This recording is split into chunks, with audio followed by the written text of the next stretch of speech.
Hello, I'm Malissa Fritz, host of It Takes a Co-op. I am excited today to have a deep conversation about international and why it makes so much sense to have these offerings for our owners. So we're going to talk with two of our experts today, Chris Pothen, who is Senior Vice President of International Business at CHS. And we're going to talk with Bryce Banfield, Vice President of International Sales with CHS. Gentlemen, thank you for joining us today. Chris, let's start with you. Can you tell me a little bit about your role here at CHS? Thanks, Melissa. I've been in the cooperative system and working for CHS for over 20 years. And right now I have the opportunity to lead our international business. I've been in this role for about 18 months. And my background is really working in our global trading business for many years throughout my 2 decades in the industry. A lot of that time has been spent on commodity trading soybeans and wheat globally and leading teams of traders internationally. So a lot of my passion and energy has been spent on our international business. Right now, I have the opportunity to lead our international group, which includes our regions in South America, EMEA, Europe, Middle East, Africa, and Asia Pacific. And Bryce, tell me a little bit about your role. My role at CHS is I lead our international sales teams. Really what that means is all of our teams that are connecting with the customer anywhere in the globe where CHS sells grain from all of our origins that we have supply chains today. I started with CHS in Singapore in 2012. I worked there for 5 years and led our Asia Pacific business. And that was really about starting up our demand approach in Asia Pacific, which is really the full food bowl of the world. And then I moved to the US in 2017 and have been here in Minnesota since.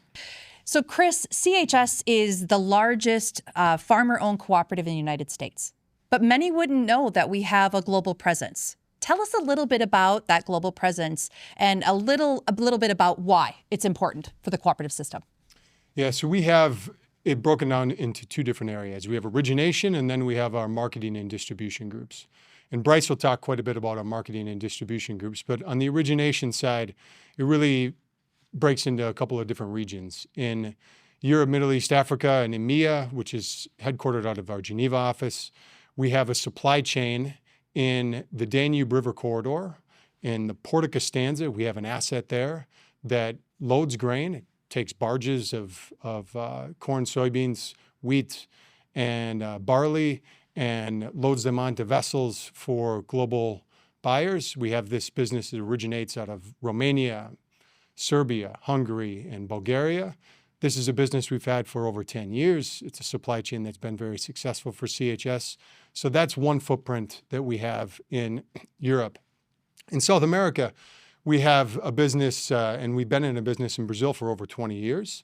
This business originates soybeans and corn from farmers across the Brazilian origination area. We have 3 primary corridors where we export that grain out of: Itaqui in the north, Santos in the central part of Brazil, and then in Paranaguá in the south. We also have businesses in Uruguay and Argentina that originate and move grain to export markets as well. We do have some fertilizer imports that we do in South America as well that then serve customers and farmers in those countries. In Asia, we have a joint venture in Australia called CHS Broadbent. This joint venture originates grain and manages supply chains and logistics for farmers in Australia. We store the grain, we take it at harvest, we store the grain. And oftentimes we're packing containers in Australia that with mostly wheat and barley and some canola that then gets exported to Southeast Asia. So think the Philippines, Indonesia, Malaysia, and then up into Taiwan and China as well. So that's our primary origination business around the world. In China, we have a marketing and distribution business that is connecting our supply chains in the US, in South America, in Europe, and Australia with customers in China. And we also do some distribution there where we actually take that grain and move it into the interior. So that's basically our footprint as far as our global business goes on the origination and distribution side. So massive. I mean, and opportunities all over the world, but it's so far away from home. It's so far away from our domestic locations. So tell me a little bit about why that is so important. Yeah, so there's a couple of reasons why it's so important for CHS, being the largest cooperative in the U.S. and quite a a good share of U.S. Supply chain handle. It's important for CHS to be global because our customers are looking for commodity 365 days a year. So I spent many of my years as a global soybean trader, and we'd go visit with customers, and they'd be very impressed with our U.S. supply chain and wonder what we were doing in Brazil to invest further, wondering what we were doing in Argentina or other countries to invest further, which would only make us more relevant with them and be able to serve their needs 12 months a year. Oftentimes what happens is that you get an opportunity to do that business if you can be there for them with an offer each day out of all of the relevant origins around the world. And then that allows you to actually get more of the business out of the U.S. as well, because sometimes that business does come back to the U.S. and you're there with an offering out of the U.S., which is, of course, where our owners are and where the predominance of our assets are. The second reason that it's important is we need to be competitive every day. And the competition for grain and fertilizer is fierce around the world. And if you aren't in these origins and relevant, it's hard to be competitive every day when supply chains are changing, trade flows are changing, currencies are changing, and you need to have the ability to manage supply chains in South America and the U.S. to know where that market is going so that you can stay competitive on a cost standpoint. All of those things are changing. And Bryce, I'm guessing what these customers are needing from us is also changing all the time. Can you tell us a little bit about how we make sure that we're providing what customers need and what they are thinking about for the future? Yeah, thanks, Melissa. The two things that really customers have led with these days in regards to what they want. And the first one's reliability. I mean, when you have a customer that needs grain 365 days a year and they process thousands of tons of grain every week, the last thing they want is to run out of grain. They just can't do that. So you need to be able to supply them from all of the origins that they buy globally at any point in time. And I'll give you an example. We had a customer which is buying grain from the Black Sea, and they were buying that particular wheat. They were taking it to Colombia, and then they had an issue where that particular vessel broke down. It broke down. It was sitting in the Canary Islands for about 3 weeks. They were going to run out of wheat. Basically what we did then is we had a vessel which was going to them with soybeans, and we swapped out one hold and we loaded wheat onto that particular vessel, one hold of wheat, and sent that down to them, which kept their mill running until that vessel could get repaired and get to them in Colombia. The other one is market intelligence. Market intelligence has become so important, and you might think that's a bit strange because information is so available. On the web these days, you can get it really timely, but there's still things you can't get. So you can't get information about what the price spreads are between different origins. So which one is better for them to buy? What are the qualities in the locations that they're buying from? What are the logistics issues that are there if they buy from those locations? You can only get that if you deal with companies that have staff that are operating in those origins every day, all day long, and know what's going on. Then you can find out where you should be buying from to actually fit your supply chain. So let's talk a little bit more about market diversity. And as we think about market diversity, describe for us some of the types of products that we might see on store shelves. For example, maybe Illinois soybeans and Kansas wheat, things that we might not realize are sitting there on store shelves across the globe. Yeah, well, let's talk about soybeans first of all. As we all know, the majority of what comes out of a soybean is oil and meal. They're the two main products, obviously. Now, for oil, we sell to a customer in Egypt, as an example. Now, they will only buy US beans as a preference. That's what they want to buy. They will mix it with Brazilian soybeans, but the reason that they really need US beans is because when they process the meal and the oil, and they put the oil into bottles, which goes on supermarket shelves, if they don't have the right percentage of US soybeans in it, then they get a very dark coloured oil with a foul odour. Now, that's obviously the last thing you want for a retail product. So they consistently use US beans.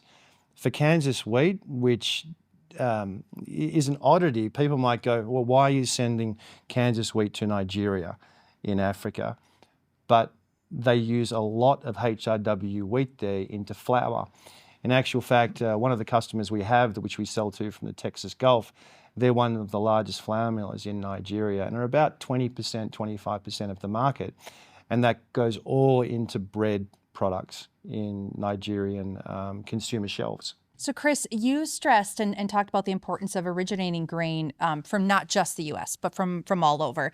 Are we seeing those key grain-producing countries and trade flows starting to shift and change even more? Yeah, I think it's an interesting dynamic we're in right now. And we can see in the short term things like currency, geopolitics, trade disputes, weather. All of these things contribute to how trade flows move around in sort of a 12 to 18 month period. And so this is constantly a dynamic moving thing. And as I mentioned earlier, we don't know exactly where supply chains are going to be stressed or margins going to be made, but we know somewhere in the world those bottlenecks are going to happen and there's going to be opportunities in those trade flows. On the long-term piece, we've seen for upwards of 20 years now a biofuel boom around the world, and particularly in the U.S., and we're seeing some of that as well right now. And we've also seen China come in and be a large buyer of commodities over the last 20 years. That's really helped drive global production higher. And some of those trade flows are changing on the long term, and that we still see the biofuels industry be very strong around the world, including in the U.S. But some of those other some of those other destinations are going to change as population growth changes, as GDP growth changes. We're going to see more of the global trade flows be different than they were in the last 20 years. I thought the point that you shared earlier about the fact that we just simply need to be a year-round supplier makes a great deal of sense. So talk to me a little bit about the investments that CHS is making to be able to make that happen. Certainly. In the last 2 years and for the next couple of years, CHS has been on a journey of really investing in our international business and now executing against that investment. So when we talk about the Europe, Middle East, Africa business that I mentioned earlier, and that supply chain in the Danube that goes to the Port of Costanza in the Black Sea, we have an asset there and have for over 10 years called Silotrans. That facility can load about 2 million metric tons a year. We're increasing the capacity by about 30% through increased storage, conveyance, and ship loading. And that's going to allow us to be more relevant in that area and be able to serve our customers globally more effectively. In Australia, we have our investment in our joint venture in CHS Broadbent. I mentioned earlier that we do a lot of container business out of that joint venture. We've also now secured land in Victoria State that's going to allow us to load bulk grain for customers in Southeast Asia and North Asia as well through our CHS Broadbent investment. So we're working on that project as well. Both of those projects have begun. And then finally in Brazil, we've most recently announced an investment in the Port of Santos, which is the most important port in all of South America, to partner and build a state-of-the-art facility in the Port of Santos with strategic partners that it's going to be able to unload and load out 8.5 million metric tons of corn and soybeans and unload fertilizer and load back out again 3.5 million tons worth of fertilizer.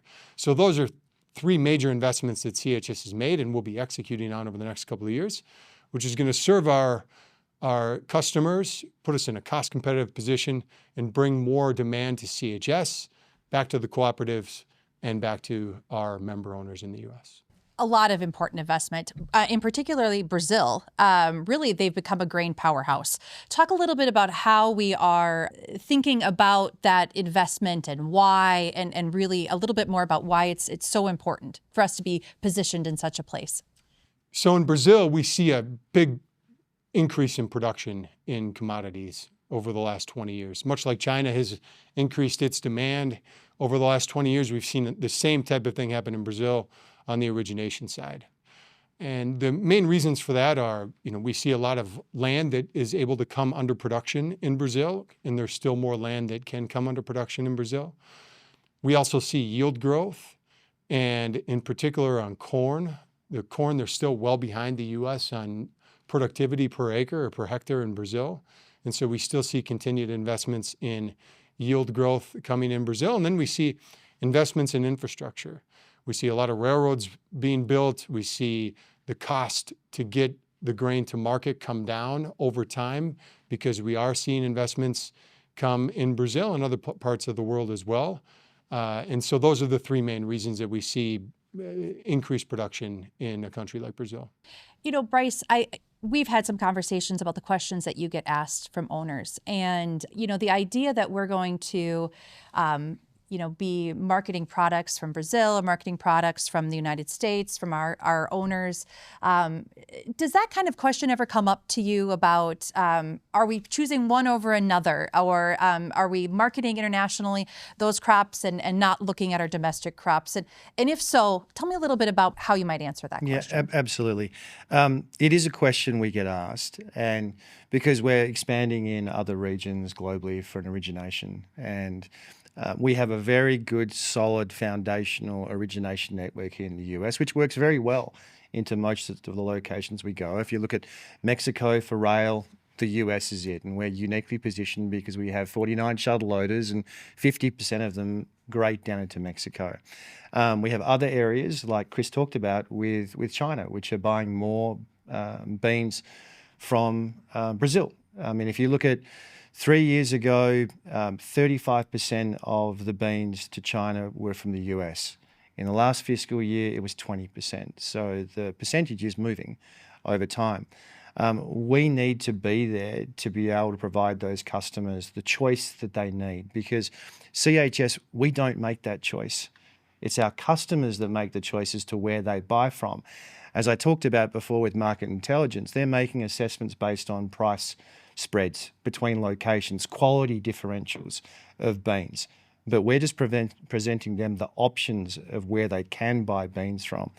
If we were only a US soybean supplier, we'd only be talking to them 3 months a year. But by having other origins, we can talk to them 12 months of the year, 365 days to supply them what they need. That's really helpful to hear. And what is also really tremendous about being a part of the cooperative system, part of CHS, is that co-ops are uniquely positioned to help. It does take a co-op, so to speak. So tell me a little bit more about why a co-op is so uniquely positioned, why CHS is so uniquely positioned to help. There's one big differentiator between CHS as a cooperative and most of the other suppliers globally. We're a cooperative. We represent the farmer. We originate from the farm gate. Over the last decade that we've been promoting CHS to the world as a global supplier, the biggest advantage we have is that we originate from the farm gate. It's something that resonates with customers. They really like buying from a cooperative that has that connection with the farm. Not only can they get better information about what's going on with yields and quality, but one thing they can do is they can use that in their own marketing. Sustainability has become a bigger topic globally. And because we have that reach all the way back to the farm, when we get requests from the customers about what are you doing in sustainability, we can talk about the way that we are dealing with the producer at the origin and what not only we're doing, but what also the producer is doing for sustainability. So we're the only one that has that connection with the farm gate. They can also use it in their marketing. So when they're selling oil that I talked about to customers in Egypt or flour in Nigeria, they can use that in their marketing with their own retail customers that they're buying grain at the farm gate. Chris, I'm going to give you the final word today. Tell me a little bit about how you see it in terms of how CHS, the cooperative system, is really truly involved in meeting the needs of our customers domestically and internationally. Yeah, the U.S. farmer is the most productive farmer in the world. And the cooperative system in the U.S. serves the farmer with great assets that reach the global marketplace. And the farmer, as I mentioned in the U.S., is really needing exports to capture the kind of prices that they need to continue to invest in their own businesses. We're always going to be an exporting country here in the U.S., and the cooperative system is set up with the right assets to facilitate that. it really takes a co-op, and in this case, it takes CHS as the only cooperative that is moving grain around the world on behalf of farmers in the U.S. to be able to access that global demand. And in order to get that access, we need to be able to serve them out of the relevant origins throughout the year. That only helps and comes back and benefits the U.S. farmer and the cooperative system. On behalf of farmers like myself, thank you for the passion, for the excitement, and the hard work to make the cooperative system what it is, both domestically and internationally, gentlemen. And thank you today for your time. Thank you, Melissa.